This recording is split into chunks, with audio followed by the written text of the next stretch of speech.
Welcome to Building the Future. I'm your host, Kevin Horick. The radio and TV version of the show air in over 12 states. This includes both coasts and Silicon Valley. The show also airs in the UK, Caribbean, and Australia. For full show times, plus past episodes of the TV and radio show, please visit buildingthefutureshow.com. We just launched a free online community to connect past guests, listeners, and others. This community will allow you to network, chat on Slack, or get help with anything else, and a lot more. If you're interested in joining the community, buying some merch, sponsoring the show, or signing up for the newsletter, please go to buildingthefutureshow.com. I want to invite all of you in the Building the Future community to join me at SUPEX, the Startup Expo in Fort Lauderdale, Florida, this July 26th, where I'll be the MC. SUPEX is one of the largest and best startup conferences in the US and the official gathering of the Building the Future community this summer. SUPEX has cutting-edge content, a cool startup competition, and a half-day forum this year called #WomenForWomen, the largest gathering in the US in 2018 of angel groups, seed funds, and VC funds focused on female founders and female entrepreneurs. For more information, visit www.sup-x.org. I hope to see all my Building the Future friends there. Welcome back to the show. Today we have Skyler Ditchfield. He's the co-founder and CEO at GeoLinks. Skyler, welcome to the show.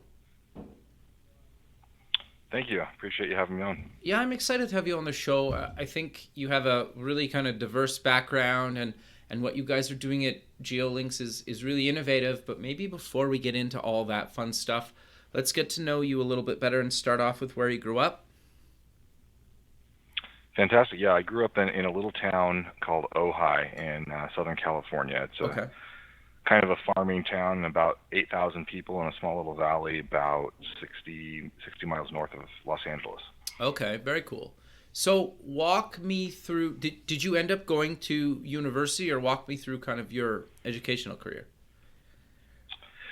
No, I didn't. Okay. I went through the regular K-12 there in my town public school system. Okay. And had the ups and downs of that in a small town. And after that, I had a brief stint at junior college, which was me just trying to find a direction of where I was going to go in life, and had an opportunity to work for MCI, WorldCom, the .com Sure.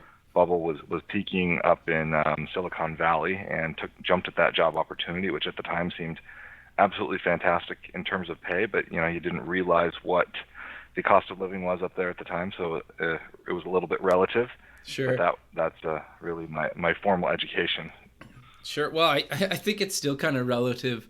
Even today, if people are like, I'm making all this money, and then you get there and you're like, oh, it's really not that much money. Well, it is a lot of money. That's it's exactly just the cost right. of living's too high to compensate. Yeah. So That's right. No, that's fair. So walk me through kind of your journey, kind of in your work career up until kind of GeoLinks, because you've done a ton of stuff. You've had some success and some failures and stuff. So maybe walk us through that journey.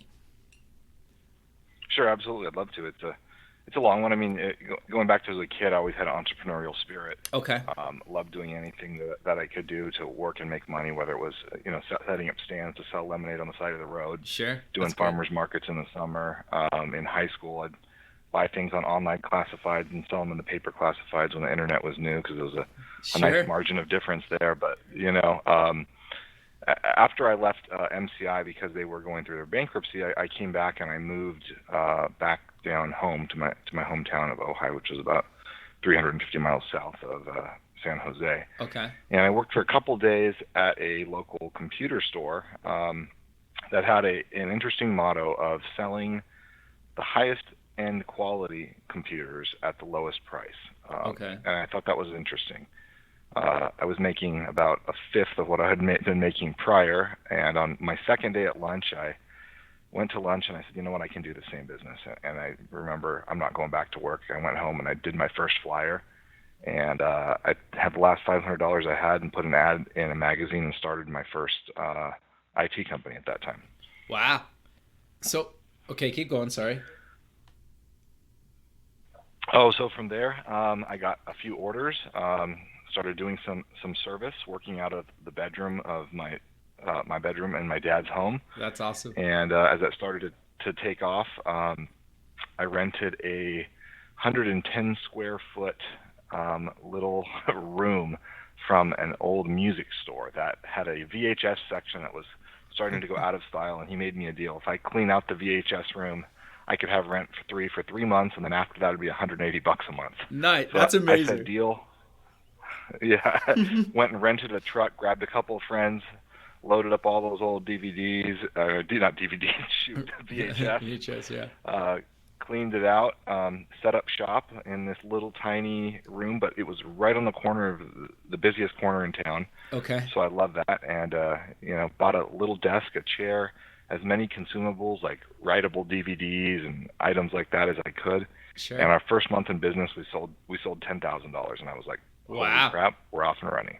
That's amazing. And there was a demand, and 3 months later, the guy said, you know what, my whole shop's going under. Do you want to take over the whole building, which was about 800 square feet? Okay. I said, yeah. I had to borrow a couple $1,000s from some friends and family and open up the rest of it, and began that. Right at that time, wireless routers were the first thing out, and I think they were $350 to $450 sure. at the time, but people were starting to want to adopt that. So we were making a business of installing those and selling computers on the same model of that computer store that I used to work at. High quality parts, but the guaranteed lowest price if you make an apples to apples comparison. Interesting. And that business really started to grow for us in that small little town. There was definitely a need and demand, but there was a perception of anything in that town being more expensive than driving out of town. So we had to fight that uphill battle. Okay. I found, doing a really good quality of service meant a lot because word of mouth in a small town was super important. Sure. And we began running ads on what was Adelphia Cable at the time up there, and they had these small regions where we could target basically our town and the next town nearby.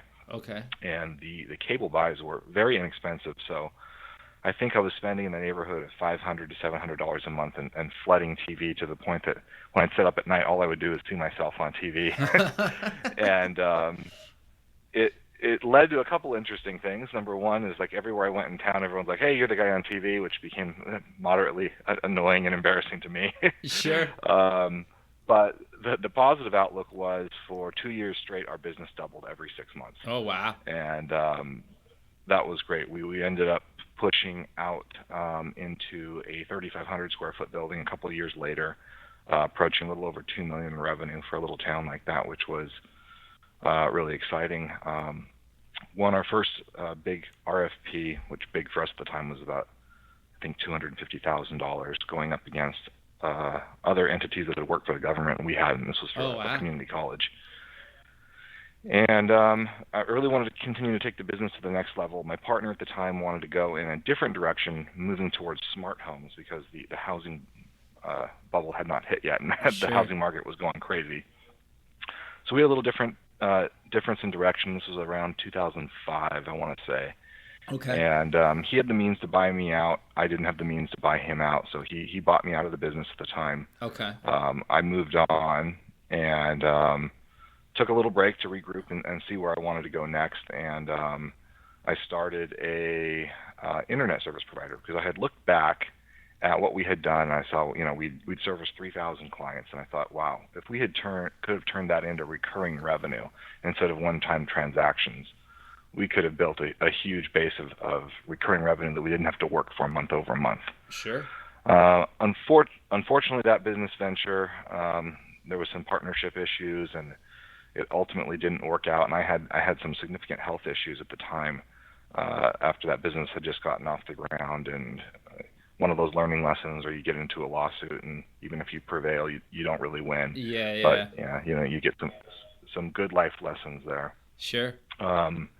So that business, that took another year and a half or 2 years of my life and a lot of money and time. And then I had a little bit of funds left over still from my prior sale, and I made the mistake of getting seduced by the idea of a nightclub. Okay. And I went in and bought a 50% share of a nightclub business where I thought, it's going to be 3 nights a week. That's all I'll have to work. A lot of cash, great income. I'll have time to pursue other business efforts, and this seems like a slam dunk. And being in my my mid-20s, there was an allure to it as well. Sure, fair enough. It turns out the seller was not a real honest guy. He had cooked the books.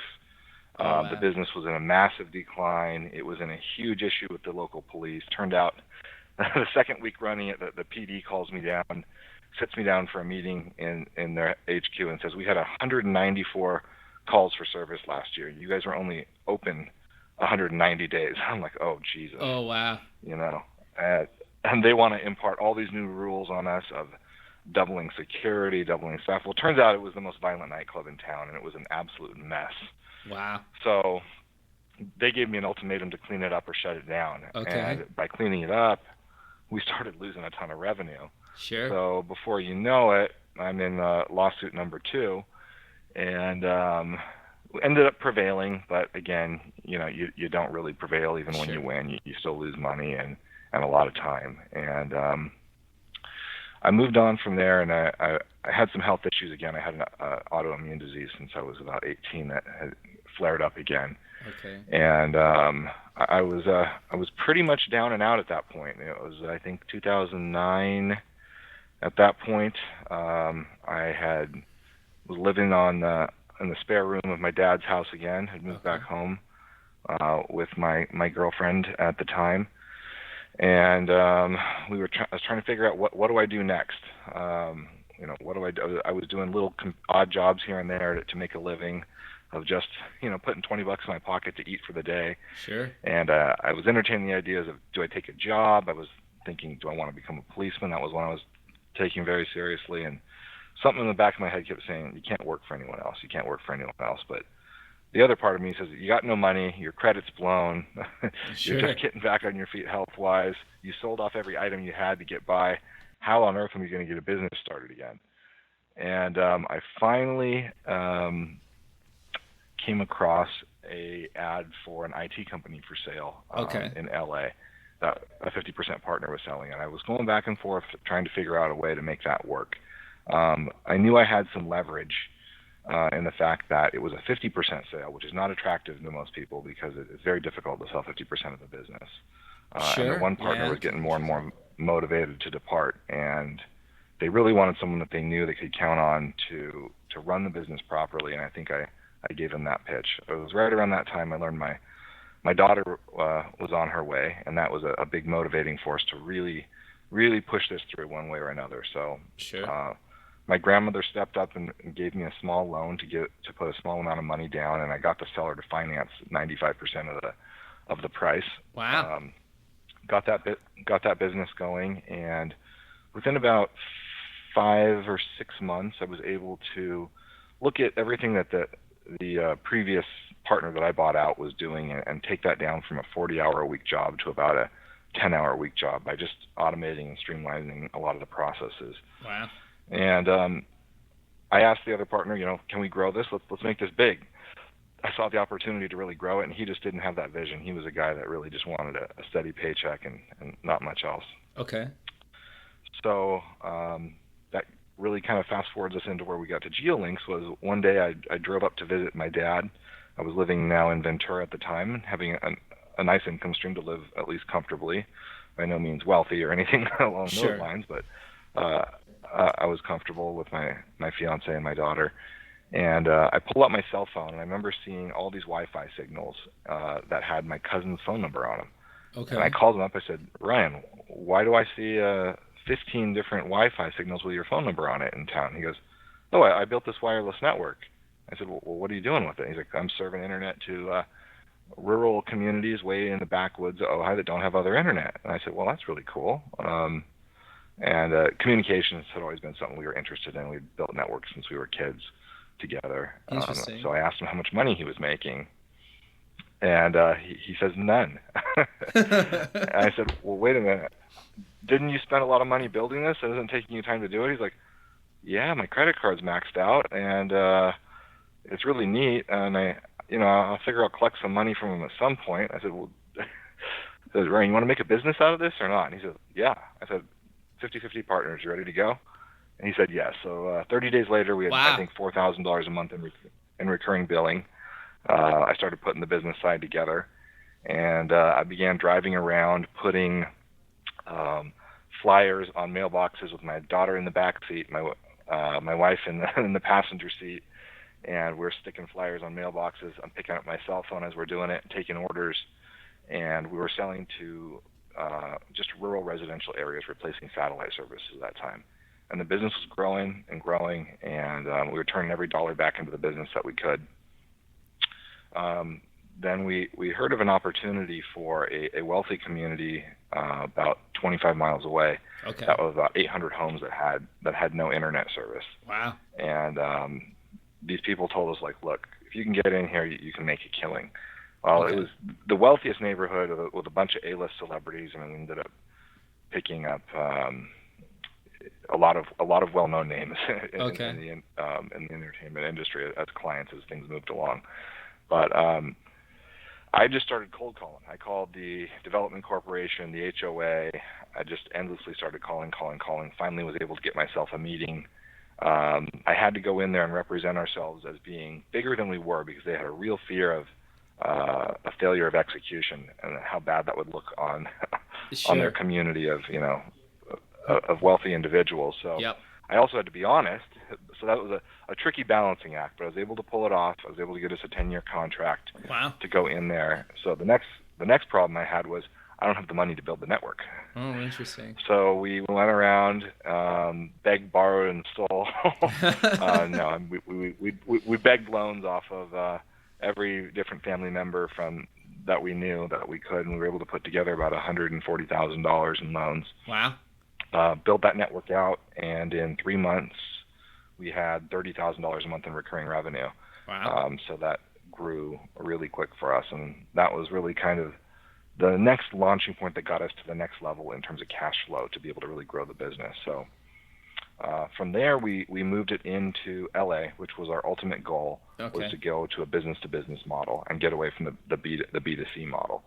And that began taking off for us pretty quickly. And the growth trajectory that we were on, I think this is about 2013-ish now, maybe closing into 2014, I could see that our capital expenditures were exceeding the amount of cash we were taking in. If we wanted to keep that growth trajectory, we needed money one way or another. Okay. And I'd never raised capital or anything like that before, other than borrowing money from friends. But we needed a lot more than that to continue to grow, and I certainly didn't want to turn down that growth trajectory. So I started making phone calls. I started looking at my customer base and looking at who lived in wealthy homes and introducing myself and asking, do you have an introduction? And I actually Googled one of our clients that was really nice, and I saw that he used to be a private equity guy, and he was retired. And I started talking to him, and he said, hey, let's go to lunch. And he introduced me to an individual who actually ended up becoming our first investor. And he's still an investor in our company. He's our chairman, and we've become good friends and had a really, really great relationship.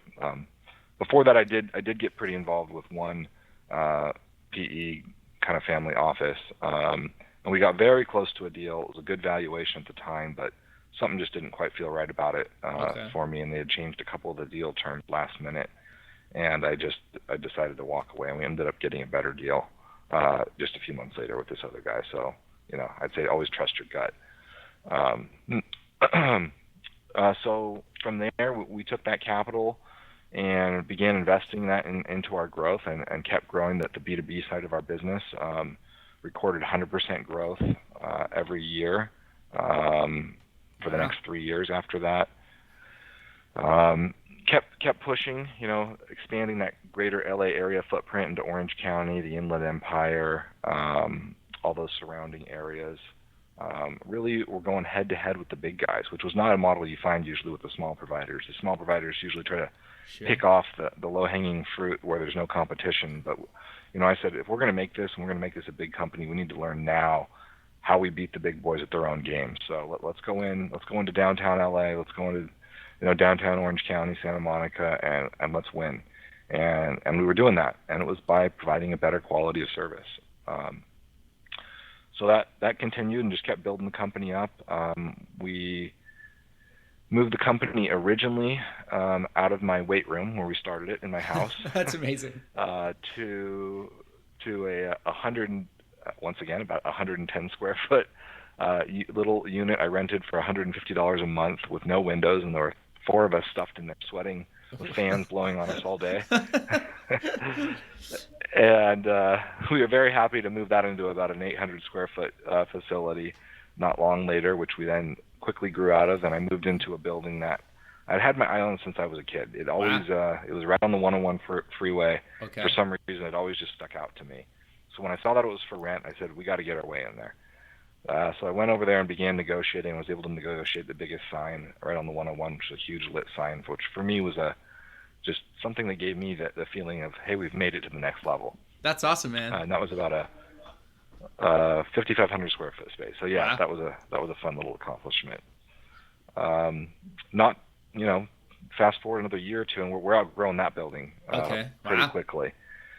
So we took a little more space on it and could not negotiate a deal with the landlord that worked out for us, and ended up moving last July into a new 40,000 square foot facility. Oh, wow. That is pretty much my dream building, which has a kind of a little bit of a funny story behind it. We were looking for buildings for for quite a while, and I was on with a friend of mine who gets like Clippers and Lakers basketball tickets, and he was down in Argentina at his house, and he said, "What are you doing?" And I was just flipping through my emails. I said, "Oh, we're looking at buildings, and I'm just looking at this one that we can't afford, but it's amazing. It's got a basketball court inside the building, a game room, a movie theater, all this stuff." And he goes, "Wait a minute." He's all, "There's only one building in this county with a basketball court inside." He's all, "That's my friend's my old business partner's building." I said, "Yeah." He's all, "Well, what can you afford?" I said, "About half of what they're asking."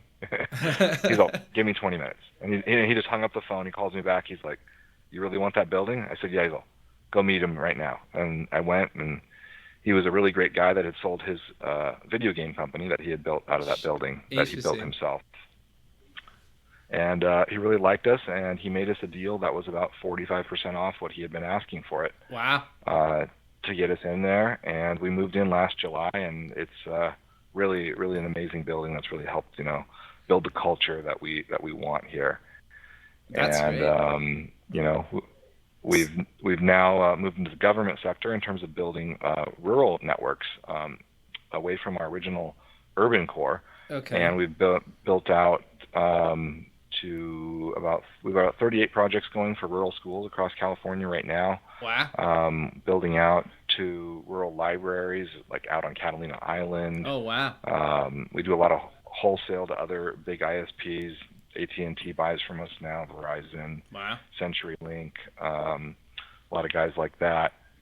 We're moving out of the state, working on different projects for anchor institutions like, again, hospitals, schools, libraries. We ended up being the biggest winner for RFPs for the California Telehealth Network in California this year, winning about 120 hospitals. Wow, that's huge, man. Congrats. Breaking into that market is tricky. It is. And, I found out, interestingly enough, is all kind of, other than responding to the RFPs and having the best solution, it's about having the relationships. And totally. I've just networked a lot within that area to educate them that we can do what we say we're going to do. And we're not going to be one of those guys that screws you over and tells you one thing and, over promises, under delivers. We want to do the opposite, under promise and over deliver.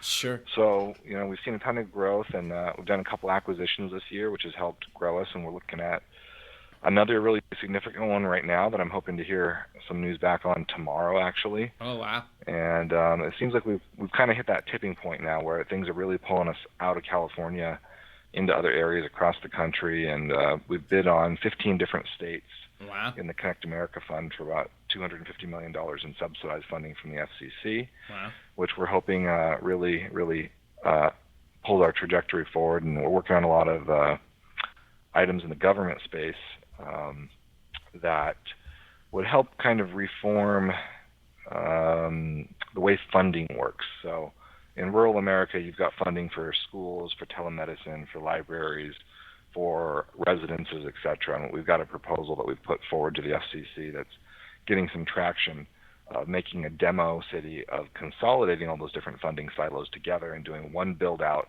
that would reduce the cost by about 60% and the build-out time by about 60%. and really, push forward this closing the digital divide across America by, being more strategic in the way we build network out there.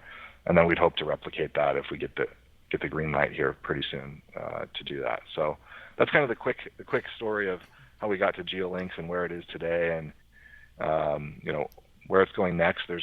We've got quite a few things in the pipeline, but we're always open to what may pull us in the right direction, and we want to stay nimble enough that we're able to go take advantage of new opportunities when they present themselves. No, I think that's really great, and I want to dive deeper into GeoLinks in a second, but I'm curious to cover one thing you mentioned about the new building. And you don't have to discuss all the details, but just for the listener, I'm curious to know why he gave you such a good deal. Was his kind of main reason because it's better to take in some money every month instead of having no tenant, and in the hopes that you guys would grow to actually use maybe the whole space so he could charge you as close as much as possible to what he originally wanted? Or what was the reason he let you in at such a really good deal? I know your buddy, obviously helped you, but, at the end of the day, sometimes it comes down to dollars too, right? Oh, absolutely. I mean, I'm going to speculate a little bit. So I met with him, really nice guy. Okay. Serial entrepreneur himself that had done very well for himself on 3 or 4 different transactions over the years. We kind of hit it off and, became quick buddies, so to speak. And he really liked, what we were all about and what we were doing and how much we loved the building, because I think it was kind of a passion project for him himself. Okay. And I think it came down to 2 things. I think it came down to, one, like you said, getting his company that had been bought was getting outsourced and moved away. So his income stream for the rent there was moving, and we could come in right away and provide no gaps. So right. You know how expensive gaps are in real estate. Sure. So giving us a deal that we could afford to get in was probably smart for him. But I think he did cut us a little bit of a deal just because he liked us, liked what we were doing, liked our entrepreneurial spirit and where we were going. At least, I want to tell myself that at least. Yeah, I think that's good. I think that's for sure part of it, right? Yeah, and we took the whole building, so we have excess space absolutely at this point. But I don't want to move again. So while we're paying more than we really should for a company at our size today, having moved 4 times in 6.5 years at that point, you don't want to do it again with the growth trajectory you're on. So he made us a 10-year lease, and there's some escalators in there every year. So over time, it does get closer to what I would say is a market rate. But he'd really like us to buy the building at some point as well, and that probably would make sense for us in the coming years, as soon as we have a little more free cash to work with, and that makes the most sense. So I think those are the deciding factors really in how it shook out. But I think that's also good advice for people listening, right? Is you never know unless you ask, right? I guess at the end of the day, he could have said no, he, you guys both worked out a deal that worked for both of you. But I want to dive a little bit deeper. You kind of covered it, but I really want to dive a bit deeper into kind of what GeoLinks actually does for the listener, because I think you guys are doing some stuff that's really innovative in the space. So do you maybe want to kind of dive a little bit deeper into what exactly you guys do? Absolutely. So the business is multifaceted. I mean, all-encompassing, we're an internet service provider and telecommunications company. So we provide fixed wireless services to businesses all across Southern California. Okay. Urban, suburban, rural. We look at projects that are custom, whether that's building out for a state parks department into really difficult to reach areas. Okay. Like I said, we were the biggest grant winner for network construction the last 2 years for schools, reaching schools that had these grant dollars for over 5 years, but the big providers could not get there in an affordable way. So we go out, we're a general contractor. We do everything from land procurement to the tower construction, to permitting, to logical and physical design, ultimate operation, so a complete turnkey deployment, and have really been able to solve problems in a cost-effective manner that others haven't. That's gained us a lot of recognition within the research and educational community. So got pulled up to a meeting in a couple months to present to the research and educational networks of Washington, Montana, Hawaii, Michigan, Oklahoma, and Kansas for similar type projects as well. So and then, from there, we've gained a bit of influence within the FCC too, and that's helped, drive certain agendas. And I sit on a board for the school's healthcare library broadband coalition out of Washington D.C. Wow. And we're trying to help influence policy change as much as we can for the mid-sized guy like ourselves. Sure. And then is also kind of another stream is, do you sell back the infrastructure to the big guys? So we don't sell the infrastructure back. We lease connectivity. Okay. I guess that's kind of what I meant. Telecom, okay. Yeah, telecom's an interesting business, and a lot of people that haven't been in it don't understand that your competitor is also someone you do business dealings with. Right. And so while we compete with AT&T, we buy from AT&T. AT&T buys from us. Gotcha. While we compete with Verizon, we buy from them, they buy from us. Now you'll find some really small companies get defensive and don't want to do that, but they're really missing the point of how this industry works, and that while we may compete on a deal head-to-head, we're ultimately going to be buying from each other where we don't have network, right? And mutually benefiting one another. The funny thing is sometimes we'll have a deal come in on our retail side, we'll have it come in on our wholesale side, and we have another side of the business which is agents out there, and it comes in on the agent side. And we've got the same deal in 3 different channels of the business, and it's funny because I'll go, okay, well, some other provider may win it, but they're going to be buying it from us anyways. So we kind of win, regardless there. And the funny thing was, even on the hospitals bit I was telling you about, a big regional provider that's probably about 20 times larger than us, approaching $1 billion in revenue, was won, I think, about 50 of the 200 and some locations. We won about 120. But it turns out they're coming to us to buy all those locations through us now. Interesting. So it's kind of funny how that all works out in the end. Sure. Yeah, no, that is interesting. So I kind of interrupted you there. Let's kind of cover some more of the stuff you guys do, because I think the hosted voice stuff is kind of fascinating to me, because that seems to be something that the entire industry is kind of struggled with a bit, just actually keeping it connected compared to kind of traditional phone lines. Yeah, absolutely. So when we first started out, we were in the voice over IP space. Right. We were selling it because our customers were demanding both. Mm-hmm. And I quickly realized that we couldn't do both well. We needed to focus on one or the other just because of our size. So we actually stopped selling the voice services, and we kept probably 80 legacy clients, and we focused on connectivity. Okay. This last year, I realized we can't keep ignoring that. We can't keep telling people no when they're demanding a product from us that has good margins and is complementary to what we're selling. Sure. So we acquired a small VoIP company. We've had some struggles in that integration. We're finally smoothing those out. And the problem has been for us right now is re-educating our sales staff that we are a voice and connectivity company now, that we do both.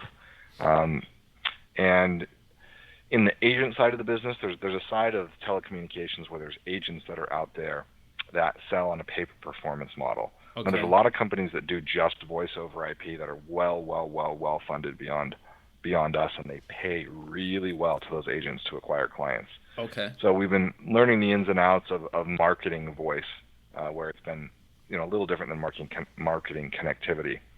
But another thing we found was originally when voice over IP came out, it was hot. It was much cheaper than plain old telephone service, and everyone was selling it, but no one paid attention to set up the right quality of service, and a lot of people had bad quality in their phone calls, and it actually turned a lot of people off, turned a lot of people away, and thought it was an inferior offering. Now it's finally going back to the direction, but when you deploy it, and we're making it mandatory in our deployments, you need to deploy proper edge devices like routers and firewalls that handle quality of service.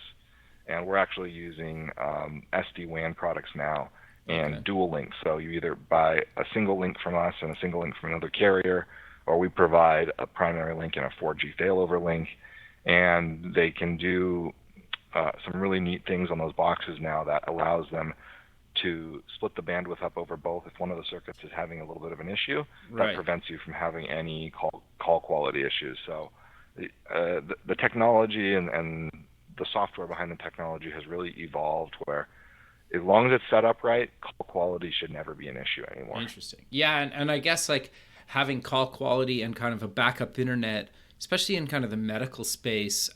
I worked at the hospital at the university up here a number of years ago in their media department, and we had to like video conference all the time to like around kind of the province.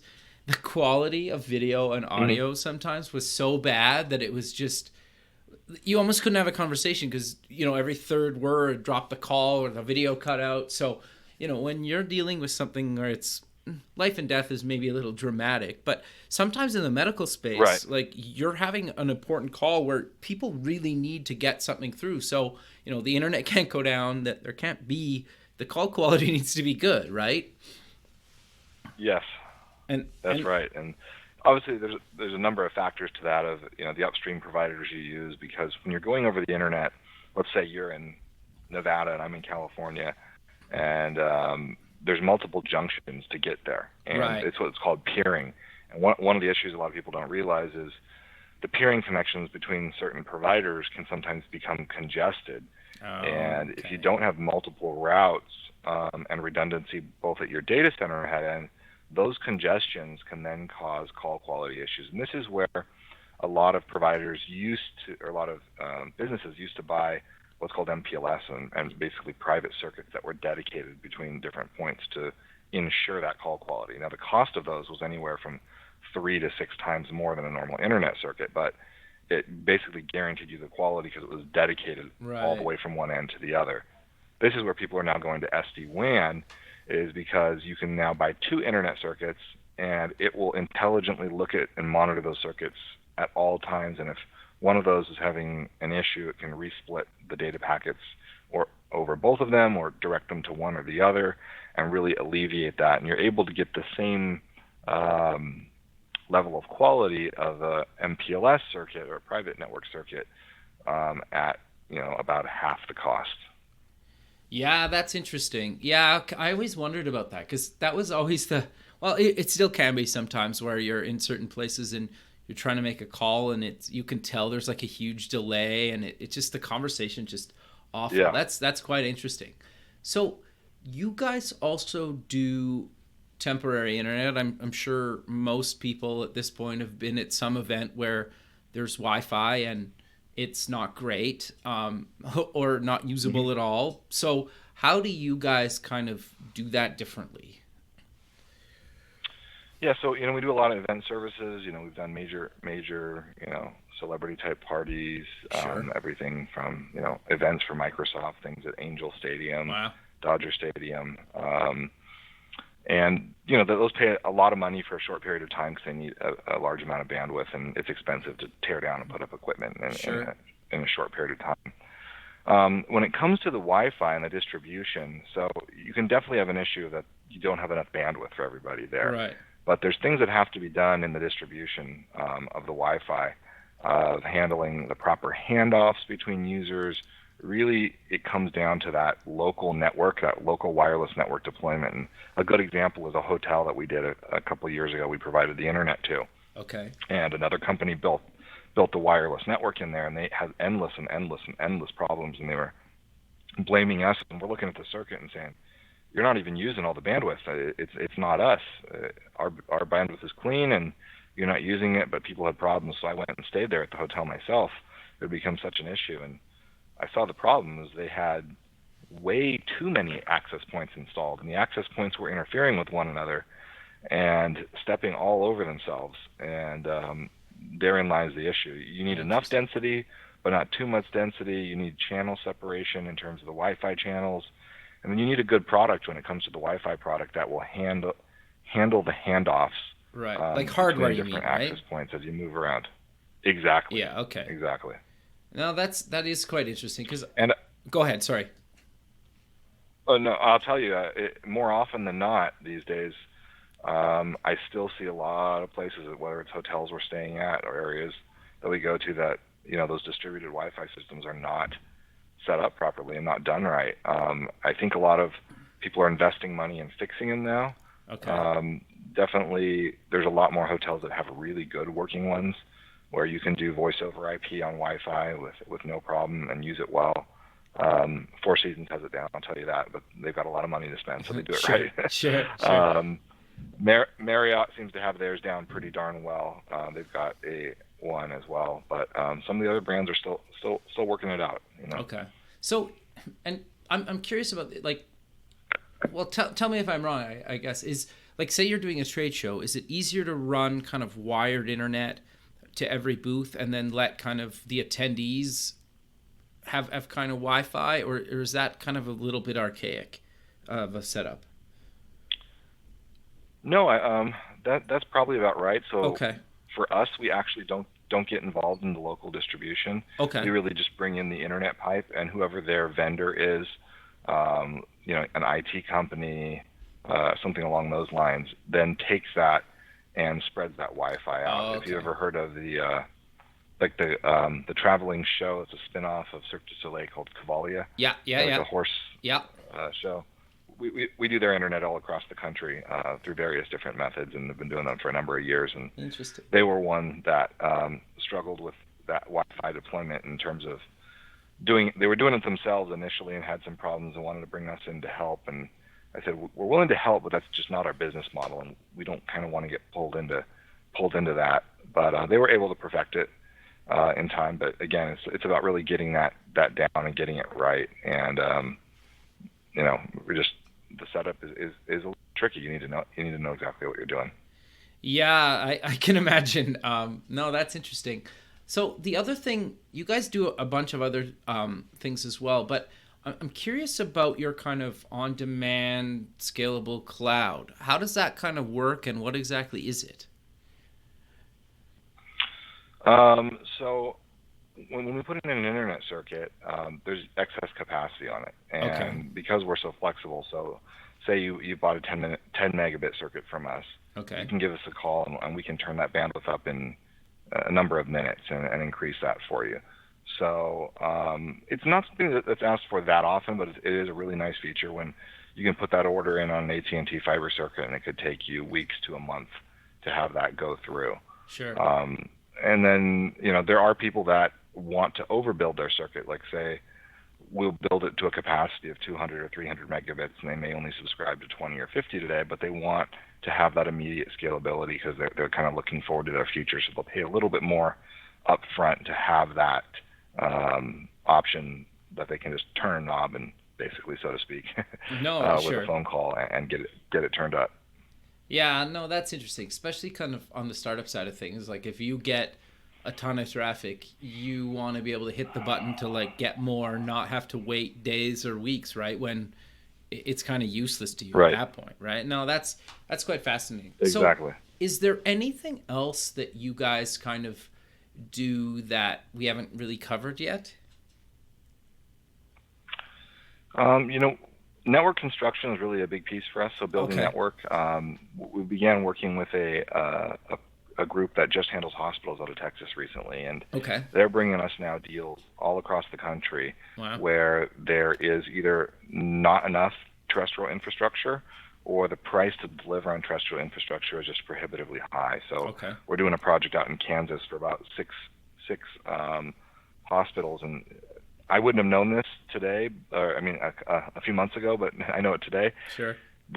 What we're selling out there, in comparison, in downtown LA, it would cost about $500 a month Okay. for the speed of circuit. What it's going for out there is $5,000 a month, Oh, wow. and that they find a great deal in comparison to what else is out there. So I started poking around, and there was one phone company that kind of owned the whole area, and they were just gouging people. Okay. So while we had to charge that much because we had to go there and build network, and the cost will come down as we begin to get those assets paid off, it's amazing what some things still cost in rural America. People don't Sure. realize how limited connectivity is, and in many areas there's a city we're doing a project for out in Michigan right now that actually has no internet, no cell service.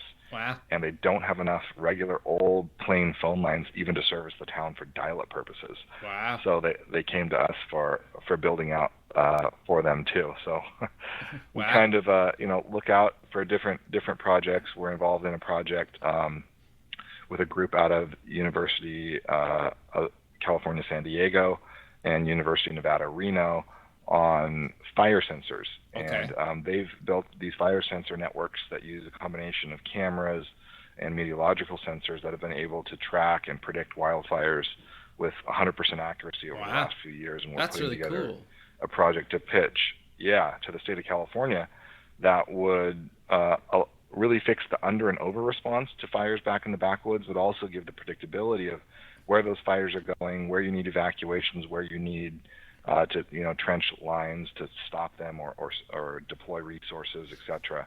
And they've been doing this, like I said, for quite a while. But what they came to us for was, we've got rural connectivity across pretty much every inch of California now, and they need that bandwidth out in the really rural areas. And we build solar and wind powered towers that can sit on really remote mountaintops and then provide that connectivity back and visibility that then allows the airplanes, the trucks, the helicopters, and the ground crews to respond accordingly.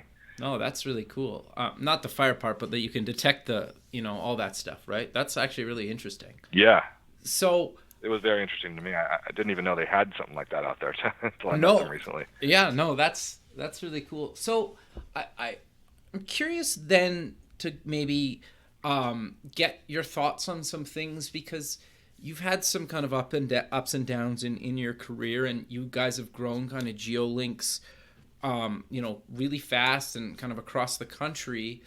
What advice would you kind of give to, younger people looking at maybe not even necessarily getting into this space, just kind of, as an entrepreneur, because you seem to have done a ton of stuff, obviously, to compete and work with kind of some of the bigger guys. So what advice would you give some people that are kind of maybe starting up or coming up? Oh, good question. So, when I first started my IT company, I did well with that because that was a space I knew well. Sure. And really could execute well on myself. I got a little burned out on it, and I tried to go a different direction as I talked to you about, and that didn't work out well for me. I'd say stick to your core competencies, stick to what you know and do well. Secondarily, you need to be able to sell your product. Okay. You're going to be the salesman when it starts from ground zero, because I'm betting most of you don't have much money when we start out. Right. So if you got to be able to sell your own product, you got to be able to kind of be a jack of all trades and do everything as you get off the ground and live really inexpensively to start. Whatever you think the turnaround point is going to be, and you're going to start making money, double or triple that time frame and make sure that you can make it to that, because it's not going to be as fast as you think. Third item I would say is learn your accounting. Okay. You're going to need to do all the accounting yourself from the get-go, and even as you grow, you want to be able to check the work of those people that you hire. And I've trusted some people that I hired with high six-figure salaries to be CFOs or high-level accountants for me that have done poor work and really cost me a lot of money. And interesting. I should have been checking on it more, and it forced me a couple of years ago to dive in. And while I had a loose idea of general basic accounting, I didn't know the deep dive stuff that you get into when you really start doing bigger transactions and deals, and it forced me to learn all that and some of the financial planning and analysis. And now I can double check all that work. I can do my own projections and forecasting. Not that I want to do it all the time. Sure. But I think, your cash is king. If you run out of cash, you're screwed. Even at our size, it's difficult to get bank loans because of our growth trajectory. And it's going to be a long time before you're going to get any kind of traditional financing or capital. Right. So I would say plan for that as well. Interesting. So you mentioned, obviously, like, some of the technical side, and you mentioned kind of the sales side. Do you have any advice for people that are maybe early on, like you were, actually being the salesman and doing all the other stuff as well? Because I think sales is probably the most daunting part for a lot of people. I would put myself in that category as well. So do you have any advice for people that are maybe not traditionally salespeople to actually go out and sell their product, especially at the beginning? Yeah, well, I mean, if you know it's a good product and you know it's benefiting your customer, that's going to come across genuine. So Okay. as long as you can communicate with that and you know you're actually providing a service that's benefiting them, I think your client is going to read that. Even if you don't think you're a good salesperson per se, or you don't have that personality, you're going to have to force yourself probably into some, moderately uncomfortable situations. We always do in business, whether Sure. it's sales or something else. But trust in yourself, and if you know your product's good and it's going to benefit them, don't be afraid to go out there and do it. Sure. No, I think that's really good advice. I'm curious though. You've kind of mentioned this throughout the show that you're kind of constantly learning and staying up on stuff. Are you reading kind of any good books, or do you try to read some books a month? I know some people say, like, I try to read a book a week, which can be very difficult. But, like, do you find you're constantly learning, and how do you kind of go about staying constantly learning? Yeah, great question. So I've never been a huge book reader in my life. I read part of Think and Grow Rich when I was sick. I don't have a lot of time to sit down and read. I read a lot of articles. So I'm always reading articles because those are short and quick reading. I'll do research when I have a specific item I need to solve or something I need to learn. Then I'll dive in and utilize the internet and do a lot of research and reading there on whatever that specific topic is that I'm trying to take in at that time. But I've probably read 2 books in the last 10 years when it comes to books. So I'm not a big book person, but I'm more of a. I think that's good advice, man. Myself a researcher. Sure. Yeah. Just research when you need to learn something, and then go in. I mean, you may read 100 pages, so it might be a book. Sure. When it comes down to it. But that's how I've approached it myself. No, I think that's really good advice. Like, I've always kind of found the 10 things that successful people do every morning lists. I'm kind of like, okay, sure, like that's great and all, but right. But like, that's partly why I wanted to get your thoughts on that question, because sure, if you want to read a book a week, read a book a week. If you can't for whatever reason or don't want to, there's other ways to do it, right? Like, to your point a second ago, and I kind of just wanted to stress that.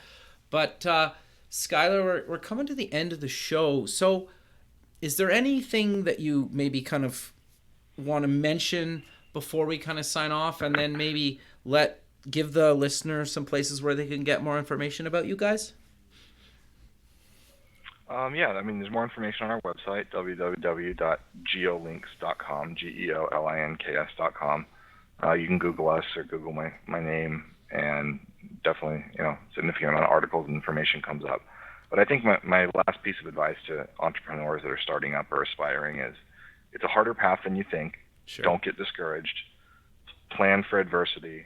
Live lean. Every time things start going your way, it's not going to continue going that way forever. You're going to have to. It's not like you all of a sudden made it. You're going to have a lot more challenges ahead of you, and every time you get to kind of the next threshold in size, you have to reinvent yourself, because what got you from $0 to $100,000 is going to be a different game than gets you from $100,000 to $1 million, Sure. and then $1 million to $10 million, and $10 million to $20 million. I've found through all those different thresholds, we've had to reinvent the way we do things. You outgrow your staff, you outgrow your systems, you outgrow your processes. You've definitely got to be in a place of continual learning. You're going to forfeit vacations for years. You're going to forfeit a lot of that, but you're going to be, the master of your own destiny, and that may come with failure and that may come with success. So you got to have a strong gut for that stress and that risk too, I would say. But don't let that shy you away. Just be prepared for it. No, I think that's really good advice and a really great way to end it. I really appreciate you taking the time out of your day to be on the show, and I look forward to keeping in touch with you, and have a good rest of your day. No, thank you very much. I appreciate being here and sharing my story. So it was my pleasure. Thanks, man. You have a good rest of your day, and we'll talk soon. Okay, bye. Great. Thank you. Bye. Thanks for listening. To join the free community, buy some merch, sponsor the show, or sign up for the newsletter, please visit the website at buildingthefutureshow.com. The music for the show is done by Electric Mantra. You can check him out at electricmantra.com and keep building the future.